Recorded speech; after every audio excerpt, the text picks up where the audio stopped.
آج میں بہت خوش تھی۔ آج میرے بھائی کی شادی کا دن تھا۔ جویریہ بھابھی دکھنے میں واقعی حور تھی، اتنی حسین ان سے نظریں ہٹانا مشکل ہو جائے۔ جویریہ بھابھی ہمارے ہی محلے میں رہتی تھی۔ مجھے تو اس وقت اپنے کانوں پر یقین نہیں آ رہا تھا جب بھائی نے بتایا کہ وہ اور جویریہ ایک دوسرے سے محبت کرتے ہیں۔ بھائی کا بھابھی سے محبت کرنا سمجھ آتا تھا کیونکہ ہمارے محلے کی سب سے خوبصورت لڑکی جویریہ بھابھی ہی تھی۔ بھائی کیا، اس لڑکی کے حسن پر تو ہمارے پورے محلے کے لڑکے فری فدا تھے، لیکن وہ اول تو نقاب کرتی تھی اور دوسرا ہم نے آج تک انہیں کسی لڑکے سے بے تکلف ہوتے نہیں دیکھا تھا۔ اسی لیے جب بھائی نے کہا ان دونوں کی لو سٹوری چل رہی ہے تو میں بہت بے یقین تھی، لیکن بہرحال میرا بھائی کون سا کسی سے کم تھا، وہ ہینڈسم تھا۔ تبھی قاسم بھائی کا رشتہ جویریہ سے کرتے وقت زیادہ مشکل نہیں ہوئی تھی۔ ہم سب رشتہ لے کر گئے تو رشتہ فوراً سے منظور کر لیا گیا تھا۔ شادی بھی 1 مہینے میں طے ہو گئی تھی اور آج بھابھی کی شادی ہو گئی تھی۔ میں تو شادی پر سب کو اترا کر کہہ رہی تھی کہ دیکھو میری بھابھی تو چاند کا ٹکڑا ہے ٹکڑا، لیکن یہ نہیں معلوم کہ وہ چاند کا ٹکڑا میرے بھائی کو خون کے آنسو رونے پر مجبور کر دے گا۔ ابھی کچھ دیر پہلے ہی میری بڑی آپا جو کہ شادی شدہ تھی، بھابھی کو بھائی کے کمرے میں بٹھا کر آئی تھی۔ ساری رسموں کے بعد ہم نے بھائی کی جان چھوڑی تھی۔ وہ تو آج اس قدر خوش تھے کہ جیسے انہیں ساری خوشیاں ہی جویریہ بھابھی کو پا کر مل گئی ہوں، دنیا ہی فتح کر بیٹھے ہوں۔ بھائی کا چہرہ خوشی سے دمک رہا تھا۔ وہ کمرے میں گئے تو ہم بھی سونے کی تیاریاں کرنے لگے۔ ابھی بھائی کو کمرے میں گئے آدھا گھنٹہ بھی نہیں گزرا تھا کہ بھابھی کی زور زور سے چلانے کی آوازیں آنے لگیں۔ ہم سب ہی گھبرا گئے، یہ سب کیا ہے؟ وہ اس وقت کیوں چلا رہی ہیں؟ میں بھی اپنے کمرے سے باہر نکل آئی۔ امی ابو بھی کمرے سے باہر تھے۔ میری بڑی آپا بھی رات یہیں قیام کے ارادے سے آئی تھی، وہ بھی اپنے کمرے سے باہر آ گئی۔ ہم سب کی نظریں بھابھی کے کمرے پر جمی ہوئی تھی جہاں سے وہ چلا رہی تھی کہ مجھے تم سے گھن آتی ہے، دور رہو مجھ سے۔ یہ بات سن کر تو ہم سب ہی ایک دوسرے کو نافہمی نظروں سے دیکھنے لگے کہ وہ یہ کیا کہہ رہی ہے۔ وہ اتنے بلند لہجے سے بول رہی تھی کہ ہم سب سن کر اپنی نظریں جھکانے پر مجبور ہو گئے تھے۔ یکدم ہی کمرے کا دروازہ کھلا اور بھابھی بھاگتے ہوئے کمرے سے باہر نکلی تھی اور میری والدہ کے پیچھے جا کر چھپ گئی۔ اس وقت وہ اپنے عروسی لباس میں سجی سنوری لیکن حد درجہ خوفزدہ اور ڈری ہوئی تھی۔ وہ خوف کے مارے بری طرح کانپ رہی تھی۔ میرا بھائی حیرت کی تصویر بنا ہوا تھا، پریشان سا ہو گیا تھا۔ میری والدہ خود یہ سب دیکھ کر گھبرا گئی تھی۔ میری بھابھی کہنے لگی مجھے اس شخص سے بچا لو، مجھے اس سے ڈر لگ رہا ہے۔ میری والدہ کہنے لگی یہ تم کیا کہہ رہی ہو، وہ شوہر ہے تمہارا، تم دونوں پہلے سے ایک دوسرے کو اچھے سے جانتے تھے، یہ کیا بچپنا ہے بیٹی۔ میری والدہ نے جویریہ بھابھی کو بڑی محبت سے سمجھانا چاہا، لیکن وہ تو یوں تھی جیسے بھائی کو نہیں کسی بھوت کو دیکھ لیا ہو۔ ان کی حالت اس وقت اتنی غیر ہو رہی تھی کہ ابھی بے ہوش ہو جائیں گی۔ کہنے لگی مجھے میرے گھر بھیج دیں ورنہ میں مر جاؤں گی۔ میری آپا بھی میری بھابھی کو سمجھانے لگیں کہ اس طرح سے تمہارا واپس جانا مناسب نہیں ہے، تمہارے گھر والے پریشان ہو جائیں گے۔ لیکن وہ تو یوں تھی کہ اگر ہمارے گھر کچھ دیر اور رکیں تو بے ہوش ہو جائیں گی۔ وہ رونے لگی، بے تحاشا روئے جا رہی تھی۔ میرا بھائی بدحواس سا اپنی من پسند بیوی کی حالت دیکھ رہا تھا۔ سب نے یہی سوچا کہ بھابھی کے گھر والوں کو بلایا جائے کیونکہ وہ کسی کی بات پر آمادہ نہ تھی۔ ان کی ایک ہی ضد تھی کہ انہیں اپنے میکے جانا ہے۔ بھابھی کے گھر والوں کو فون کیا گیا تو ان کی والدہ اور بھائی گھبرائے ہوئے ہمارے گھر پہنچے تھے کہ ابھی تو بیٹی کو رخصت کیا تھا اور ابھی سے اسے اچانک سے کیا ہو گیا؟ میری والدہ کو دیکھ کر میری بھابھی روتے ہوئے ان کے گلے لگ گئی، کہنے لگی امی مجھے یہاں سے واپس گھر لے جائیں، مجھے بہت ڈر لگ رہا ہے۔ بھائی کے چہرے سے بھی یہی لگ رہا تھا کہ وہ جھوٹ نہیں بول رہی۔ بھابھی کو والدہ نے بھی سمجھانے کی کوشش کی کہ وہ کیوں ڈر رہی ہے، لیکن وہ تو بتدریج روئے جا رہی تھی۔ بالآخر بھابھی اپنی والدہ کے ساتھ اپنے گھر چلی گئی۔ میری والدہ اور بڑی بہن سر پکڑے بیٹھی تھی، بھائی بھی چپ وہیں صوفے پر بیٹھا تھا۔ آپا نے بھائی سے پوچھا کہ تم نے اسے کمرے میں جاتے ہی ایسا کیا کہہ دیا کہ وہ یوں واویلا مچانے لگی؟ آپا کی بات پر بھائی نے تیکھی نظر آپا پر ڈالی تھی۔ وہ پہلے سے پریشان بیٹھا تھا، اس پر آپا کا یہ سوال تو شاید اسے غصے سے آگ بگولا کر گیا تھا۔ لیکن ضبط کر کے کہنے لگا یہ کیسا سوال ہے آپا، میں تو خود نہیں جانتا کہ اسے کیا ہوا ہے۔ مجھے کمرے میں دیکھتے ہی وہ مجھے دور ہٹنے لگی۔ میں تو اس سے بڑے آرام سے پوچھ رہا تھا کہ تمہیں کیا ہوا ہے، لیکن وہ تو مجھ سے اپنا ہاتھ چھڑا کر چلانے لگی، کمرے سے باہر نکل گئی۔ بھائی کی بات سن کر اماں بول پڑی کہ مجھے تو لگتا ہے کسی بھوت پریت کا چکر ہے اس لڑکی پر۔ ارے اتنی تو حسین ہے کہ محلے کے سب لڑکے اس پر مرتے تھے، تو ظاہر ہے جن بھی عاشق ہو گیا ہوگا، جبھی اس کی ایسی حالت ہو رہی ہے۔ آپا بھی کچھ دیر چپ سی ہو گئی، کہنے لگی ہاں اماں مجھے بھی لگتا ہے کہ اس لڑکی پر جن سوار ہو گیا ہوگا، یہ تو کسی دن قاسم کا گلا گھونٹ کر مار ڈالے گی۔ اگر اس نے اسے چھونے کی بھی کوشش کی تو سنا ہے ایسی لڑکیاں شوہر کو قریب پھٹکنے بھی نہیں دیتی۔ یہ بات سن کر تو میرا دل زور سے دھڑکا تھا، کیونکہ میں نے کبھی ایسا نہیں سنا تھا کہ جن لڑکیوں پر جن بھوت کا سایہ ہو وہ اپنے شوہر کو پاس آنے نہیں دیتی۔ میری والدہ پھر غصے سے بولی کہ اس کی ماں نے اپنے گلے کی بلا اتار کر ہمارے گلے ڈال دی ہے۔ اگر ان کی بیٹی میں ایسا ہی کوئی مسئلہ تھا تو شادی سے پہلے اس چیز کا علاج کروانا چاہیے تھا۔ ارے میرا اکلوتا بیٹا ہے، کہیں وہ جن میرے بیٹے کی جان ہی نہ لے لے۔ اماں ایسا کچھ نہیں ہے، آپ لوگ ایسے ڈر رہے ہو، بھائی نے تسلی دینا چاہی۔ تمہیں کیا خبر کہ ایسا کچھ نہیں، اس کی حالت نہیں دیکھی تم نے؟ کیا ایک نارمل لڑکی اپنی شادی کے دن یہ تماشا لگاتی ہے یا ایسا رد عمل کرتی ہے جیسا یہ کر رہی تھی؟ اماں میں تو کہتی ہوں میرے گھر کے پاس ایک نامی گرامی عامل ہے، اسے دکھاتے ہیں جویریہ کو، وہ تو 2 دن میں اس لڑکی کا جن نکال کر باہر کرے گا۔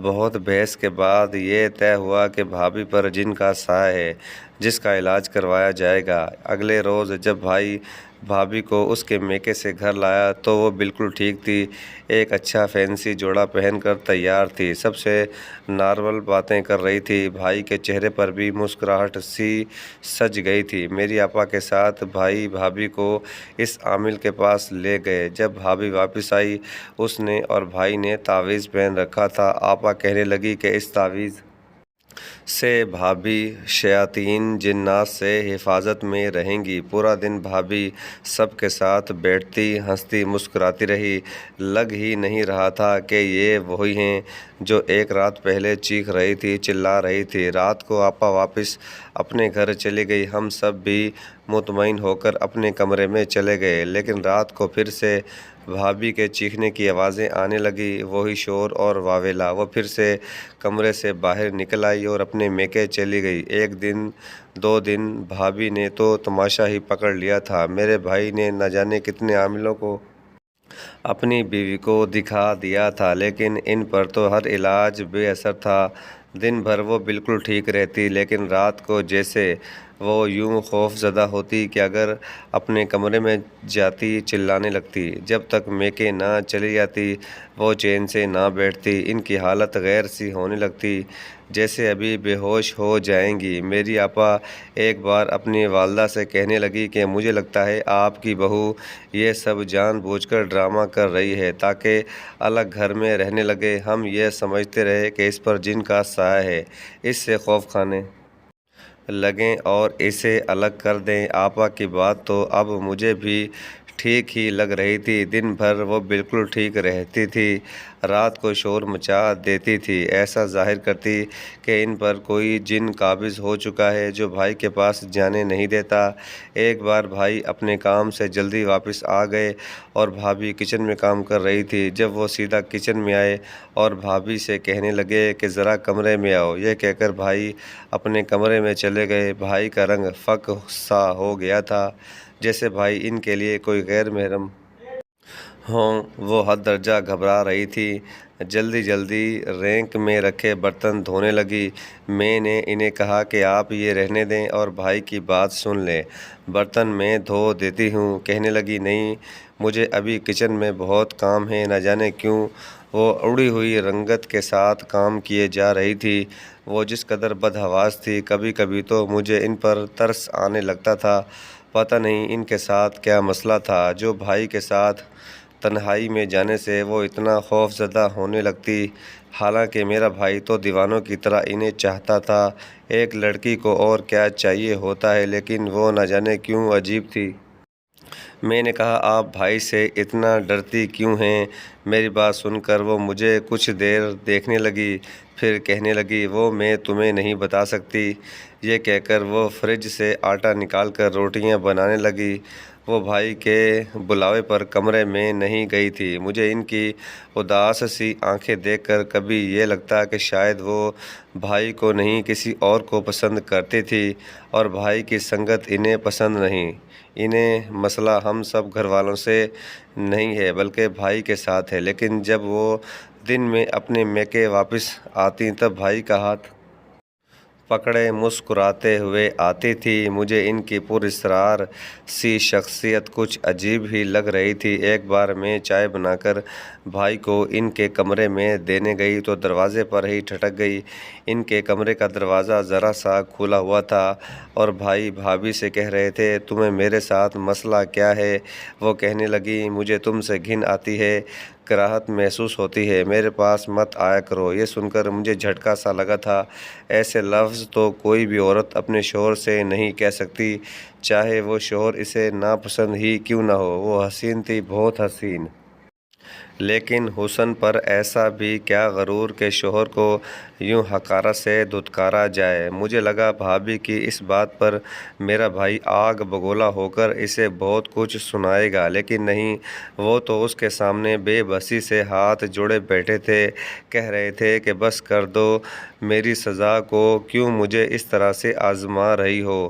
میں نے صرف تم سے محبت کی ہے اور تم نے میری زندگی اجیرن بنا کر رکھ دی ہے۔ میں تمہیں کیا کہتا ہوں جو تم مجھے خود کو چھونے بھی نہیں دیتی؟ میرا قصور کیا ہے؟ کیوں میرے جذبات کو اس طرح سے آزما رہی ہو؟ میرے بھائی کے لہجے میں نمی سی تھی، ان کی آنکھوں میں آنسو چمک رہے تھے۔ شاید یہ میرے بھائی کی برداشت کی آخری حد تھی۔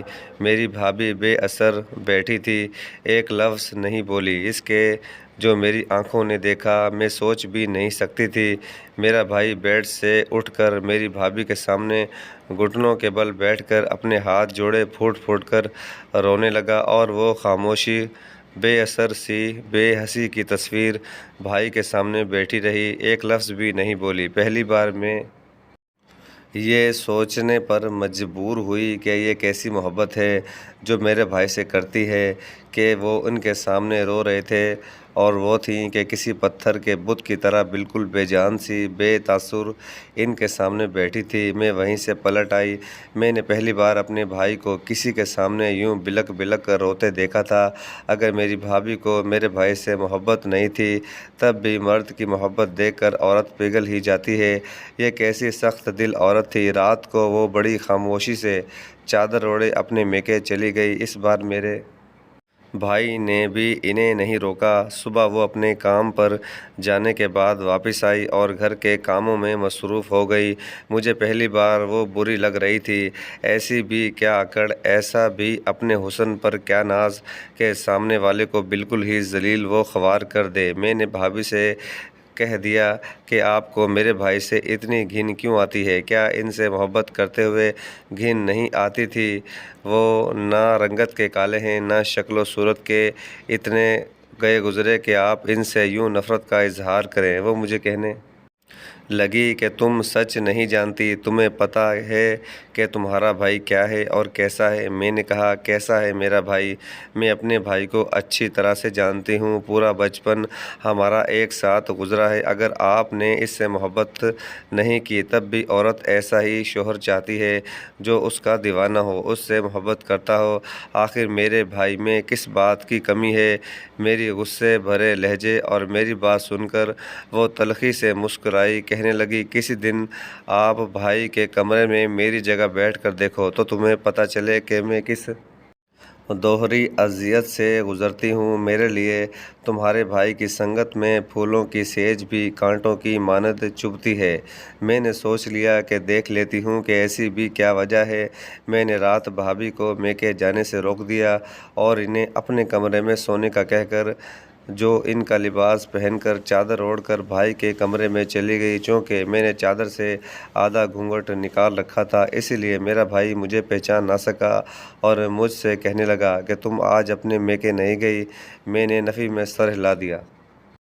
وہ جلدی سے اٹھ کر بیٹھ گئے، کمرہ بند کر کے میرے سامنے بیٹھ گئے، کہنے لگے، کیا تم نے مجھے معاف کر دیا؟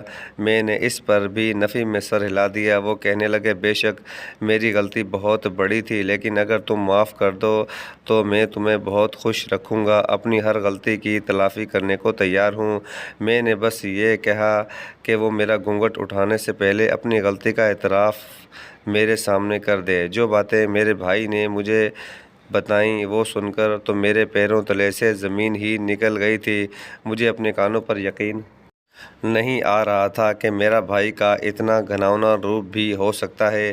میرا بھائی قاسم یوں تو بہت اچھا تھا، لیکن اس کی لڑکیوں سے دوستی تھی، وہ فون پر ان سے بات چیت کرتا تھا۔ حوریہ بھابھی کو ہمارے محلے میں آئے ہوئے بس چند ہی سال ہوئے تھے۔ وہ کالج میں پڑھتی تھی اور نقاب کر کے جاتی تھی۔ جہاں محلے کے دوسرے لڑکے اس کے ہاتھوں کی گوری رنگت دیکھ کر ان پر جان سے مر مٹتے تھے، اسی طرح میرا بھائی بھی ان کے حسن کا اسیر ہو گیا تھا۔ میرے بھائی کو یہ زعم تھا کہ وہ حوریہ بھابھی کو اپنی محبت میں مبتلا کر سکتا ہے، لیکن ان کے دوستوں کا یہ دعویٰ تھا کہ یہ لڑکی کسی کو بھی گھاس نہیں ڈالتی۔ بھائی اپنی ایڑیاں بھی رگڑ لے تو حوریہ بھابھی اسے لفٹ نہیں کروائے گی۔ میرے بھائی نے اپنے دوستوں سے شرط لگائی کہ وہ 2 ماہ کے عرصے میں ہی حوریہ بھابھی کو اپنی محبت میں گرفتار کر لیں گے، اسی لیے وہ حوریہ بھابھی کا پیچھا کرنے لگے۔ کالج سے واپسی پر ان سے بات کرنے کی کوشش کرنے لگے۔ بھابھی نے سختی سے انہیں منع کیا کہ وہ ان کا پیچھا نہ کریں، لیکن وہ یہی کہتے ہیں کہ وہ بھابھی سے محبت کرتے ہیں۔ بھابھی نے صاف انکار کر دیا اور یہ بھی کہہ دیا کہ وہ کسی کی منگیتر ہیں، لیکن وہ نہیں مانے۔ ایک تو بھائی نے حد ہی کر دی، بھابھی کا ہاتھ ہی پکڑ لیا۔ حوریہ بھابھی کو اتنا غصہ آیا کہ انہوں نے قاسم کے منہ پر تھپڑ مارا۔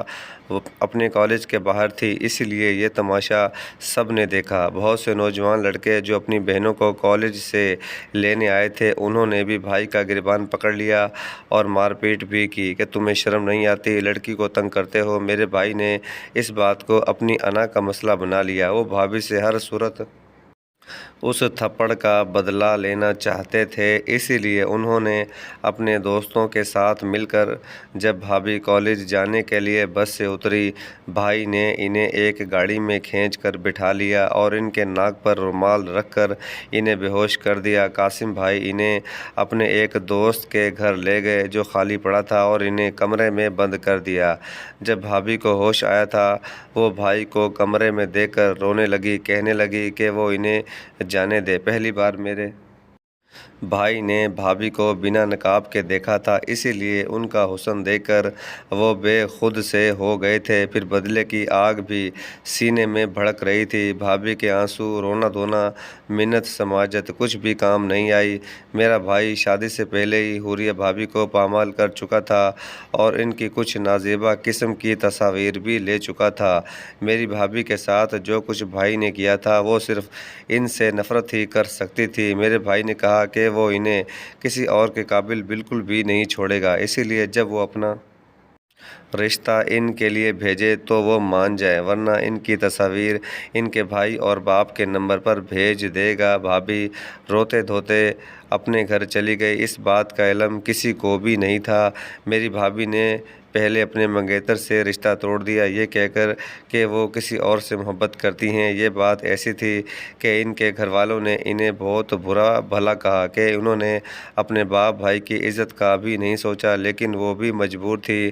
سب کی کڑوی کسیلی باتیں سنتی رہی۔ جب بھائی کا رشتہ آیا تو بھابھی نے اپنے گھر والوں سے کہہ دیا کہ وہ صرف قاسم سے ہی شادی کریں گی، ورنہ اپنی جان دے دیں گی۔ بھابھی کے گھر والے مان گئے، لیکن دل سے انہیں برا بھلا ہی سمجھتے تھے۔ میرا بھائی اپنے گھمنڈ کے نشے میں اور بھی چور ہو چکا تھا کہ اب وہ اس حسین لڑکی کو بیوی بنا کر اپنی خواہش بھی پوری کرے گا اور اسے ذلیل بھی کرتا رہے گا۔ لیکن بھابھی نے پہلی رات ہی ایسا تماشا لگا دیا کہ بھائی کے بھی ہوش اڑ گئے۔ کہنے لگے، مجھے تم سے نفرت ہے، اتنی نفرت کہ تم اگر مر بھی جاؤ تو مجھے افسوس نہیں ہوگا۔ تم نے میری تصاویر دیکھنی تھی، جاؤ جسے چاہے میری تصاویر دکھاؤ، کیونکہ اب دنیا کے سامنے میں تمہاری عزت ہوں۔ سب کو یہ بتاؤ کہ تم نے مجھ سے کیسے شادی کی ہے۔